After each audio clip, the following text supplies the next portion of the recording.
Donc, je vais parler de la chirurgie cornéoplastique dans le kératocone. Comme vous le savez, la première indication avant toute chirurgie cornéoplastique reste la lentille rigide et c'est avec cette technique qu'on peut avoir des résultats visuels assez satisfaisants à 10 dixièmes. Aujourd'hui, l'arsenal thérapeutique dans le traitement du kératocone est en perpétuelle évolution. Comme l'a bien dit Dr Omar Beltaïf, on a aujourd'hui les anneaux, crosslinking plus PKR, implant FAC sphérique et torique. Et ce qui est intéressant, c'est qu'on peut combiner ces traitements, crosslinking, anneaux, PKR topoguidé, implant FAC, et on peut parler d'une chirurgie réfractive du kératocone. Donc, je vais commencer avec les anneaux intracornéens. Plusieurs anneaux sont disponibles sur le marché.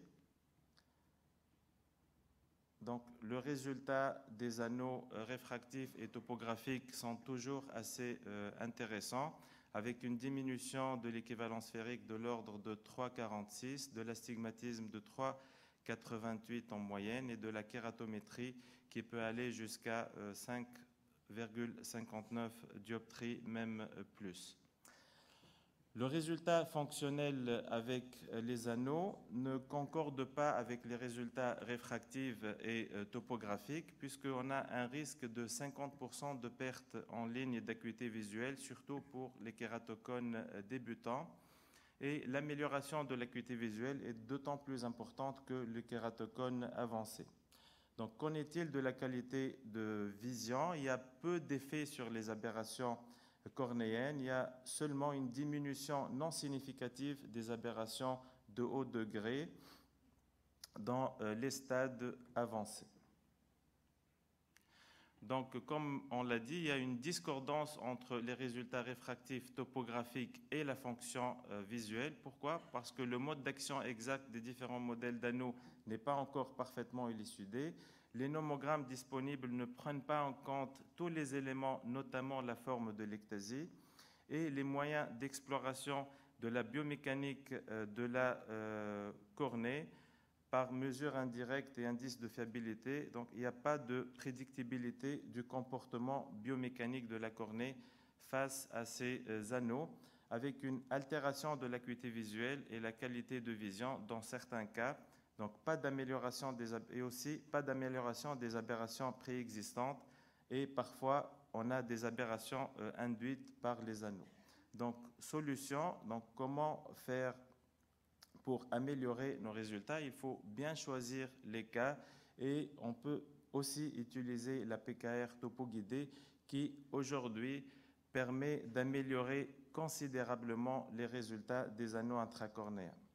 Donc, quels sont les facteurs de bon pronostic des anneaux intracornéens? C'est la kératométrie inférieure à 58 dioptries, la pâquille supérieure à 400, l'acuité visuelle et surtout la morphologie de l'ectasie.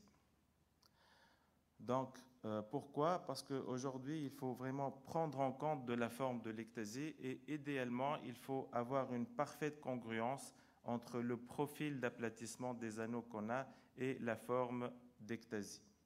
Donc, comment marchent les anneaux? Les anneaux aujourd'hui permettent un aplatissement hémisphérique, donc sur la moitié de la cornée, avec un profil sphérique à sphéro-cylindrique en fonction de la longueur des anneaux. Donc, plus l'anneau est lent, plus il va agir sur la sphère, plus il est court, plus il va agir sur le cylindre, mais dans la moitié d'une cornée.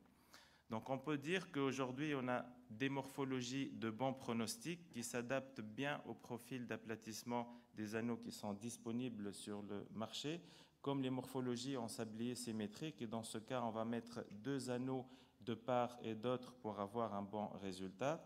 Les morphologies complètement asymétriques, mais à condition que l'axe cambré soit parallèle à l'axe de la coma, comme dans la dégénérescence marginale pellucide. Là, vous avez en rouge l'axe cambré, en blanc l'axe de la coma, et dans ce cas, si on va mettre un seul anneau en bas, on va traiter l'astigmatisme et la coma en même temps, et on va avoir un bon résultat réfractif et topographique, et aussi visuel. Donc, quelles sont les morphologies de mauvais pronostic? C'est les morphologies qui s'adaptent mal au profil d'aplatissement d'anneaux disponibles. Et c'est chaque fois qu'on a une différence entre l'axe cambré et l'axe de la coma supérieur à 30 degrés, et je vais vous expliquer. Donc là, vous avez un kératocone en J, en rouge l'axe cambré, en blanc l'axe de la coma.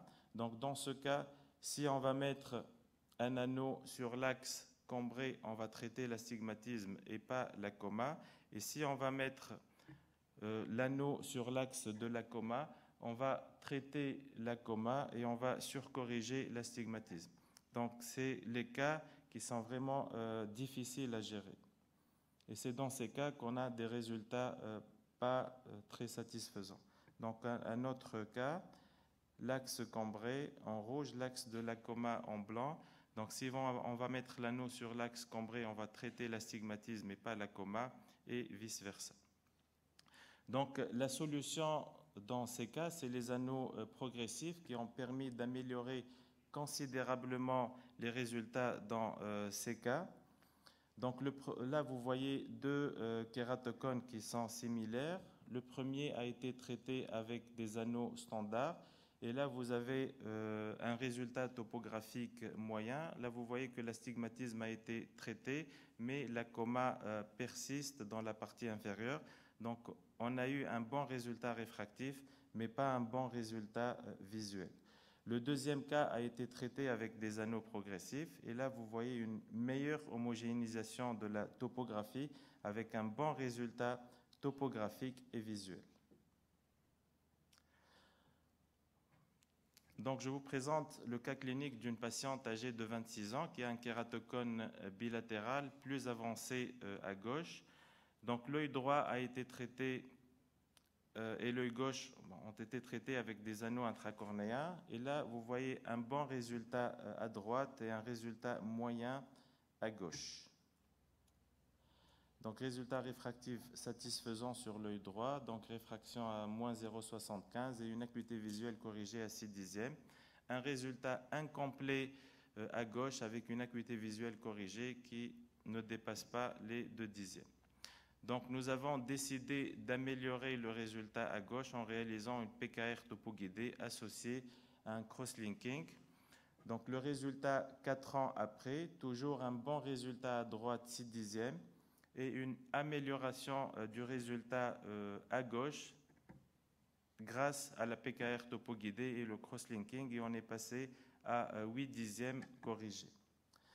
Mais la patiente n'est pas contente à droite, elle est plus contente pour son œil gauche et elle réclame de faire la même chose sur l'œil droit et elle nous dit je veux faire une PKR et un cross-linking, une PKR topo-guidée et un cross-linking sur l'œil droit pour améliorer sa vision sur l'œil droit, et elle dit que sa vision est floue à droite.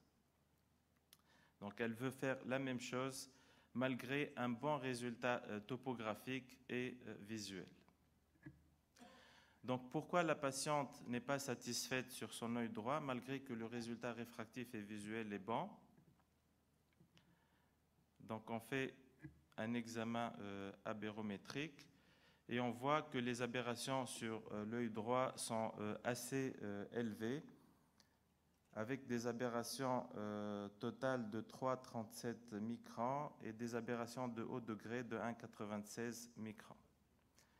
Donc on décide de faire une PKR topo-guidée et un cross-linking sur l'œil droit, malgré que le résultat réfractif et visuel nous paraissait bon.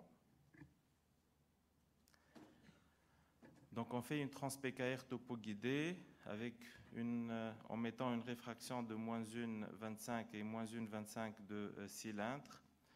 La profondeur maximale de la photoablation était de 69 microns, suivi immédiatement par un cross-linking.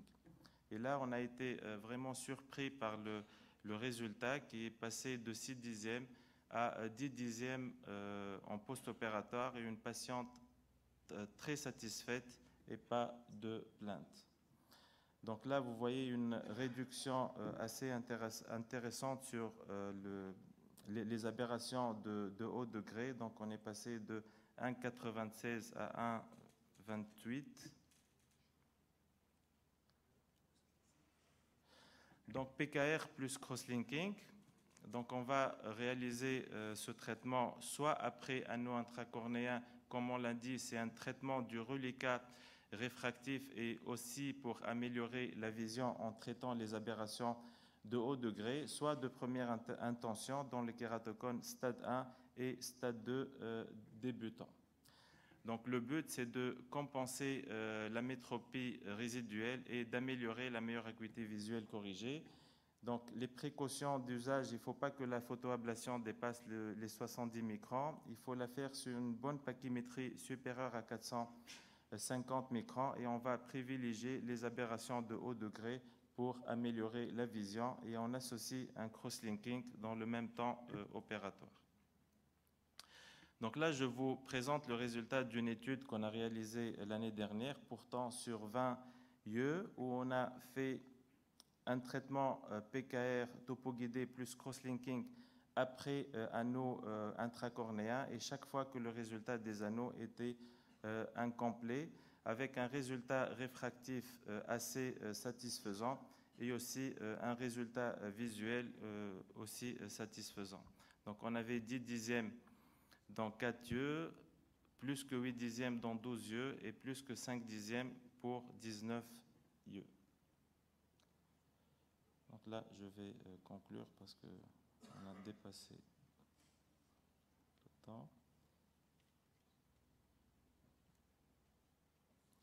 Donc un dernier mot sur les implants phac et kératocone. Il faut que l'acuité visuelle corrigée soit supérieure à 3 dixièmes pour mettre des anneaux, des implants phac ICL sphériques ou toriques avec des résultats assez satisfaisants. Donc ça, c'est un kératocone où on a mis des anneaux avec un résultat final réfractif à moins 14 et une acuité visuelle à 4 dixièmes. Donc on décide de mettre un ICL sphérique de moins 14 pour traiter la myopie. Donc aujourd'hui, on peut combiner tous ces traitements. Donc dans le kératocone débutant, avec une kératométrie inférieure à 50 dioptries, on va réaliser un crosslinking plus PKR chaque fois que la pachymétrie est supérieure à 450 microns, plus anneau intracornéen si le kératocone est décentré. Dans le kératocone moyen, entre 50 et 55 dioptries, on va faire des anneaux plus crosslinking, PKR en option si le résultat réfractif n'est pas bon. Dans le kératocone avancé, on peut proposer des anneaux, ensuite crosslinking plus PKR si la pachymétrie le permet, donc si elle est supérieure à 450 microns, et on va associer des implants phac chaque fois que l'acuité visuelle corrigée est supérieure à 3 dixièmes, avec un équivalent sphérique supérieur à 7 dioptries. Donc peut-on rivaliser avec la lentille rigide? Non dans le kératocone avancé, mais on y est presque. Oui dans le kératocone modéré.